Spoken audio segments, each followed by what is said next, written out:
Hello friends, in this video we are going to be looking at simple compositing that's going to transform this particular image from this to this. Isn't that amazing? This is Twisted Creative. I like the man is my name. If it's your first time on this channel, please do me a favor. Do me a favor by hitting that subscribe button. Not just hitting that subscribe button, also ring that notification bell so that I don't miss any of the next video. Without wasting much time, let's get into it. This is the image we are going to be using, and this is the background we are going to be using. This is a downloaded background, but it's not a high resolution background. Before you composite with any background, you have to make sure the background is as large as it can be. So we are going to take this, drag this background onto the image. Take a look at the background. You notice that the background is very small compared to the size of the image. So we have to go back to the background, then we'll go to edit, then we'll go down to preference, then from preference we'll go to technology preview. So you might have to make sure you check this enable preserve details 2.0 upscale. You have to check it, then hit OK. Then now we can go to image size. If let's magnify this a bit, then you can see that the image is pixelated image. We are going to take this resolution from 72, we are going to upscale it to up to like 600. Let's take 600. If I click and hold, you notice we have the original background, but if I let go, notice we have the preserve details stuff. You must make sure the preserve details 2.0 is shown here as the resample. The resample here have to be checked, and you have to select and make sure you select this preserve detail 2.0. If you don't reduce the noise, it's going to be showing like this, so you have to push it all the way to this extent. It's going to be okay like this, then you hit OK.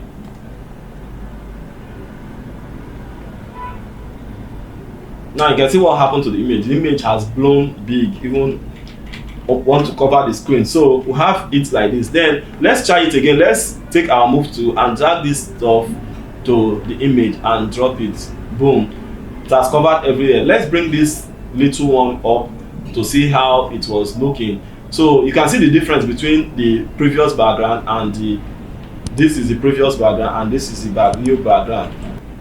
So we have to select this small size background and delete. Then we have to resize this to fit the canvas. Then for me, I would like to take it up so that we'll have a little space at the bottom here. I think this space will be okay. Then I hit OK. Then we have to take our rectangular marquee tool and drag a rectangular box there. Then we have to right click and choose content aware fill. It's going to be showing green. Wherever you see green, it's going to copy from that and fill up the space you want to cover. So I think this I have to wipe this up and leave this part. Let's make use of this part so that it's going to be filling it. Then if you take a look at here, you notice that it has been done here. You have to click OK and it's filled up. Okay, let's disable this. We have the little piece that was used to fill up the background, so we have to select both of them and use Ctrl E to merge them together. Then let's go to the image. This is the main image. Let's rename this to the main image. Remove the copy, and this should be the main image. Now I don't want to be moving this image from one place to another. I want it to remain in the same position so as to see the before and after, because let's just see before and after. This is why I want it to remain in the same place. So this is it. This is the same before and after. So that is why I wanted it that way.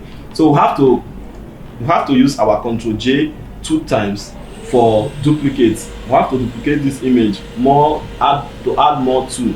Let's bring this main up. Then all this copy, let them be below the main image. So we are going to check if the placement on the background is okay. I think it's okay like this. Then another thing we have to look into is that if you take a look at these two stuff here, take a look at these two colors, the colors are not matching. You notice that this blue and this other blue is different blue. So we have to select this, we have to select the background and use, or go to image adjustments, then hue and saturation. Then we have to play with the hue slider to see if we notice the area that is going to match with that stuff. So as you can see, it has matched. If you are using a very good screen, you know what I'm talking about. So we have to disable this tool, then enable the main image, then pick our lasso tool or whichever tool you know that you can use for that. So we have to make our selection. We have to make rough selection, like start from here. We can come like this and do something very simple. The image has been selected, has been removed from the background already, so you don't need much precise stuff. Just make it simple because we are still going to wipe it off. As simple as this. So after selection, make sure the main image is selected, then go to edit, then go to free transform. So you click on this warp icon here, then you go to custom and change it to shell lower. Then you're going to see that it's going to spread, and once it's spread like this, you can drag the button. We are doing it to match the lines of these fabrics, so we have to drag it to widen it up, kind of. Should be okay like this. Then we can go to this check mark and click OK. Then have it like this. We can use our Ctrl D to remove our selection, to deselect. Then we can go to our eraser tool. When you right click on the eraser tool, you notice to have eraser tool, background eraser tool, and magic eraser tool. We are going to be using eraser tool. Then you can increase your brush or reduce your brush when necessary. Then you start wiping this stuff like so.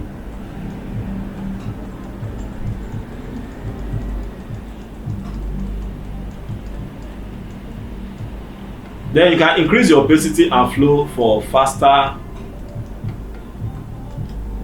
work flow. So after doing this way, you can increase your brush size and just wipe it so that it's going to going to blend into the main image. It's going to blend into the main fabric.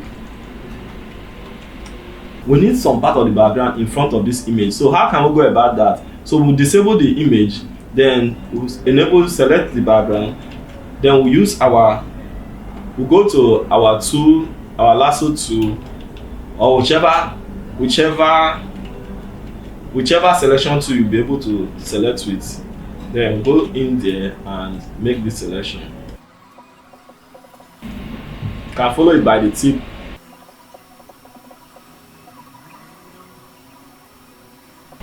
So I think we can stop here. And take it from this other guy here. Just roughly select it here. So make sure the background is selected. Then right click and feather with tool. Then use your Ctrl C to copy that particular spot. Then use your Ctrl V to paste it. Then we have a copy of this here. We have a copy of this. If you take a look, let's disable this image. Okay, let's disable this image. You notice that we have a part of the background cut out, so we are going to be using it that way. Then we're going to enable the main image again and carry this thing, drag it upward and drop it directly on top. You can see what it's doing now is like it's covering the image, part of the image. So what do we do now? We have to take that our eraser tool and we start wiping from the top. So we wipe it to have a very nice transition there. Let's bring out the hands. So mind you, I did not remove it from the original position so as to match with the background. So you don't have to remove it from the original position. So you have to make sure everything is visible here. Then we can wipe the edges kind of.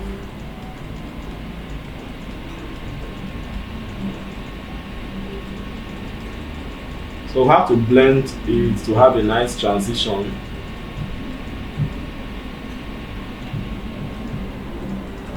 Then you can increase your brush size to make the smoothness, to even the smoothness. So you can see what happened here. Let's see what we just done. Let's disable this. This is before and this is after.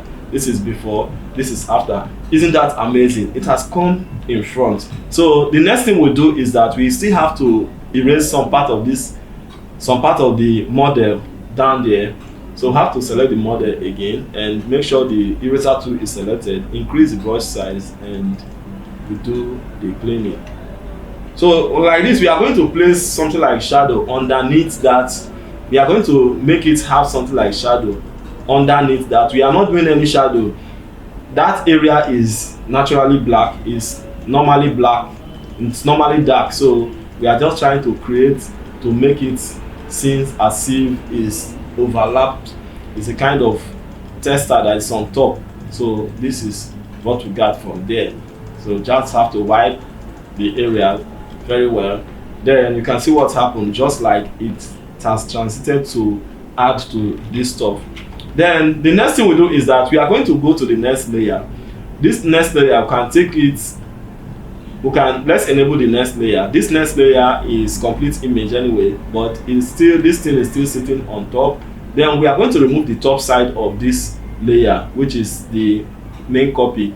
Then we can go to our marquee tool, drag to an extent to like this spot, like to this spot, and like this spot is okay. Then we right click and feather with 100. Then we hit OK. Then with this image selected, layer copy to, then we delete. So if you take a look now, we no longer have the top side here. Let's disable these other guys here. You notice that we don't have the top side, just the bottom. So let's enable them again, and let's enable them again. Let's enable this. We are going to make this downside sink into the background. So how do we go about that? We'll first of all go to our opacity and reduce our opacity drastically to make it appear as if it's a kind of little transparent. It's a little transparent. So we can see with 25 or thereabout, 27, we can see through a kind of, with that layer selected, that transparency layer selected, we'll take our eraser tool again, and we are going to start wiping. We are going to wipe like these top layers, these thick layers that seems to be doubled. You know, the tester seems like it was folded, so we have to make sure those areas are not transparent. So we have to do it this way. Then this lifted area also, we still have to remove it. It has to cover the leg. Then if you take a look at this part, you notice that we have a bright part of the textile. Then we have to wipe it off from the bright part of the textile. The bright part is kind of showing the opaque, showing like an opaque. You can't see through that much. So we just have to do something to see if it's going to look a little bit realistic. So if you take a look now, you can see the part of the leg, and you can see part of the leg. So let's increase the opacity a bit. Let's select it and go to opacity and increase it a bit, so we can see part of the image. You can see part of the leg. So we're going to wipe these lines, all these lines that we're seeing here. So we're going to wipe all these lines by using our eraser tool to wipe them to make it look more realistic. Then if you take a look at this area, I think we should leave this area like this, and it's showing as like a kind of, the model's leg is being shown as in transparent there. So let's remove some part of it. With the top one selected, we can use Ctrl+Shift+Alt+E to create a stand visible layer. Then we use our move tool, we drag it to turn it upside down. Let's take it this way. Let's reduce the size, and so have it this way, like so. Then we can roughly select the stuff like this. Take our lasso tool, pick our lasso tool and roughly select the downside of it. So we have to right click further with tool, then hit OK. Then with that stuff selected, we are going to delete that part. Then we have the bottom there. So if you take a look at the bottom has changed to something else. Then we have to, with that top selected, we will reduce it, and you can see what is happening there. So we reduce it. It's just a complete reflection of that, both including the background and the image. So I think it's okay like this. If you take a look at it, you notice that we have the reflection. The next thing we can do for this image is to place light and shadows. So how can we go about placing light and shadows? Then we can select this particular image, the main image. Then we'll go to adjustment layer here, then go to solid color adjustment layer. Then we can choose something close to, like something very bright like this. Let's go to something like this. We can take it like this. Then we'll hit OK. We can use overlay, or let's use overlay for this. Then select the layer mask, use Ctrl I to invert the layer mask. We are going to take our brush tool and we are going to be brushing in lights. So we can go to the opacity and reduce the opacity to like 30 something percent or thereabout, like 30, 32, 33. Then you can start clicking. And don't forget, you can link this stuff, you can link this adjustment layer by holding your Alt and navigate in between the image and the adjustment layer, then click to link them. So it's going to be affecting just the image. So we are going to click on the image, beside the image mostly, so as to add extra light to this image. You know that color cast can come from maybe when you light on a blue surface, you have a blue bounce light. So that's what is going to be happening to this. So that is why we are putting this. Check the shoulder side, kind of throwing this light on it. Take a look.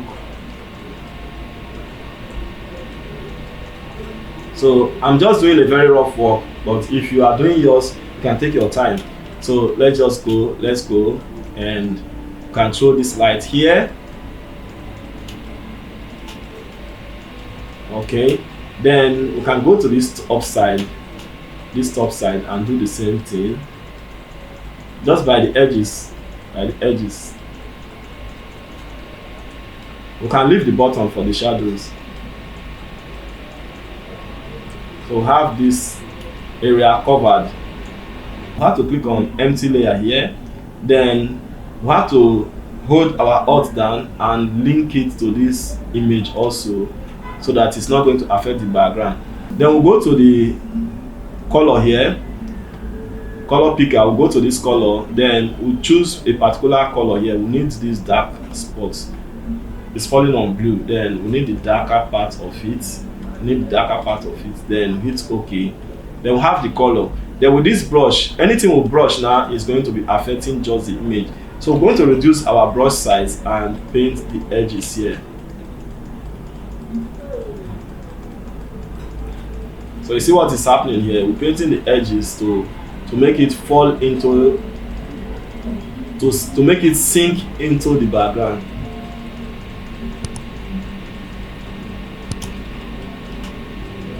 So I'm going to be fast in this.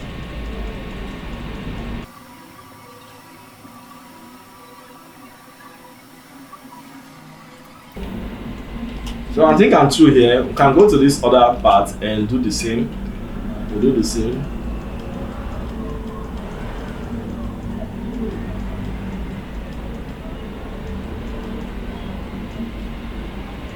So these areas are the shadow area where light is not falling too much on. So that is why it's like this. We have to create another layer. We have to go to another empty layer, but this one is going to be general. We are not going to link it to this. Then we'll increase the brush size with the same color. We are going to use it to fill this area. We're going to use it to fill those areas that the model the model is preventing the light from reaching. You know what I mean? That is the hidden areas which the light cannot reach because of the fact that the model is there. So we have to make them a little bit darker, thereby making light not to be able to reach that areas very well. Then let's go for another adjustment layer. We have to blend this part in a little. Let's take another adjustment layer. Let's go to adjustment layer and take something like brightness and contrast and reduce the brightness and increase the contrast a bit to match with color. Select the layer mask, use Ctrl I to invert it. Make sure your opacity and flow is very low. Then increase the brush size and paint on top the image. So we are going to be brushing from down to up to make sure this area fits into it. Like this part of the body is very, very bright, and we don't want it that bright. We want it to match in with this. So let's see the before and after. This is before, this is after. This is before, this is after. So this is the reflection, this is before the reflection, this is after the reflection. The brightness and contrast, this is before and this is after. It has matched the area. Let's check the before and after the light. This is before the light, this is after the light. So this is the dark area inside. So this is before and this is after. This is before, this is after. You can see how it has matched in with the image. Isn't that amazing? Let's see the general before and after. So let's hold our Alt here, then let's click on this eye icon while holding our Alt to see the before and after. So this is before and this is after. This is before and this is after. Isn't that amazing? I believe that is it for today. If you find it interesting, helpful and useful, let us know in the comment section, telling us the area it has helped, the area it has not, and the area we need to improve on. Like I said earlier, if you are new on this channel, please do me a favor. Do me a favor by hitting that subscribe button. Not just hitting that subscribe button, also ring that notification bell so that you'll be notified anytime new video is released. As you subscribe, don't forget to like and share, because it's going to help in the YouTube algorithm to help us keep this channel running. Thanks for watching today's video. Creative people, keep on creating. See you in the next one. Bye for now.